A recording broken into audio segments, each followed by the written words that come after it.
Paralysis के patient जब पहली बार आते हैं तो ये पूछते हैं कि हम कितने दिन में ठीक हो जाएंगे, या फिर ये पैरालिसिस कितने दिन में सही हो जाएगा, 10 दिन में, 15 दिन में, या महीने भर में।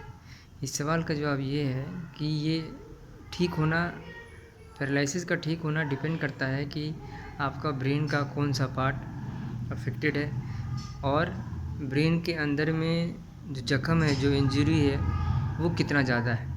इसके आधार पर डिपेंड करता है कि पेशेंट का रिकवरी कैसा होगा। जब पेशेंट का रिकवरी होता है पैरालिसिस पेशेंट का, तो 6 स्टेजेस से गुज़रना होता है। पहला स्टेज होता है फ्लैसिडिटी का स्टेज। फ्लैसिडिटी के स्टेज में जब पहली बार पेशेंट को स्ट्रोक होता है तो ब्रेन एंड बॉडी अचानक से शॉक में जाता है और पेशेंट का जो हाथ है वो फ्लैसिड स्टेट में चला जाता है। फ्लैसिड स्टेट का मतलब उसके पूरे हाथ काम नहीं करेगा, हाथ ढीला पड़ जाता है, हाथ पाँव पूरा आधा भाग जो है वो ढीला पड़ जाता है। ऐसा लगता है कि उसमें कोई टोन नहीं है, कोई काम नहीं कर पाता उस हाथ से, बहुत ढीला। जब पेशेंट का हाथ आप उठाएंगे तो आपको लगेगा कि इसमें कोई जान ही नहीं है, झूलता हुआ हाथ रहेगा। फिर दूसरा स्टेज होता है स्पास्टिसिटी डेवलपिंग का। इसके अंदर में क्या होता है कि धीरे धीरे हाथ के अंदर में टाइटनेस आना शुरू होता है। ये रिफ्लेक्स एक्टिविटी की वजह से होता है। मसल्स के अंदर में जो रिफ्लेक्स एक्टिविटी धीरे धीरे जब पेशेंट सही होने लगता है तो मसल में रिफ्लेक्स एक्टिविटी की वजह से हाथ में स्पास्टिसिटी आने लगता है। जब आप पेशेंट का हाथ खींचेंगे तो आपको टाइटनेस फील होगा। वो टाइटनेस नहीं होता, वो स्पास्टिसिटी होता है, जो कि अच्छा बात है। तीसरा होता है स्पास्टिसिटी पीक। तीसरे स्टेज में जो स्पास्टिसिटी होता है वो बहुत पीक पे रहता है।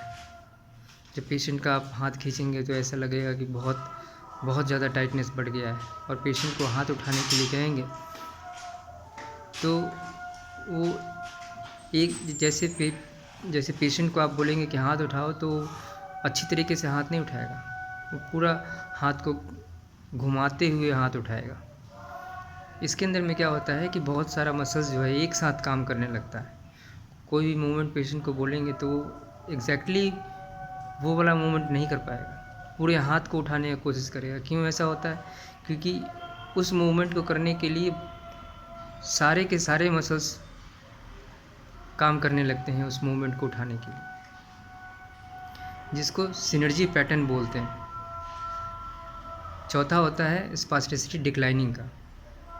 तो धीरे धीरे जो स्पास्टिसिटी है इस स्टेज में डिक्लाइन होने लगता है, कम होने लगता है, और जो पेशेंट का जो मूवमेंट है वो स्पेसिफिक मूवमेंट आने लगता है। जैसे पेशेंट को बोलेंगे रिस्ट फ्लेक्शन करने का, हाथ को मोड़ने का, हाथ को पीछे की तरफ ले जाने का, एल्बो फ्लेक्शन का, एल्बो एक्सटेंशन का, तो वो हल्का करना स्टार्ट कर देता है। पांचवा होता है स्पास्टिसिटी की डिक्लाइनिंग। स्पास्टिसिटी और नीचे की तरफ कम होते जाता है। इसमें जो पेशेंट का जो हाथ है, पाँव है, उसमें अच्छा मूवमेंट आने लगता है। तो सिनर्जी पैटर्न जो बताएं कि एक मूवमेंट करने के लिए सारे मसल्स एक साथ काम करते हैं, उसमें क्या होता है कि हर एक मूवमेंट के लिए अलग अलग मसल्स काम करना शुरू कर देता है। छठा स्टेज होता है नियर टू नॉर्मल। स्पास्टिसिटी ख़त्म होने लगता है उस स्टेज में, और पेशेंट का जो हाथ है वो स्पेसिफिक मूवमेंट करने के लिए तैयार हो जाता है।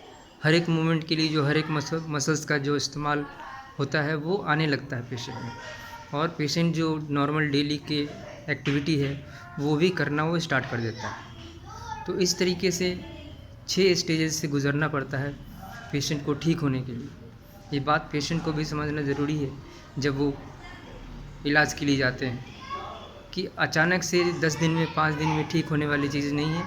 इसको 6 स्टेजेस से गुज़रना होता है, तब जाके रिकवरी आती है।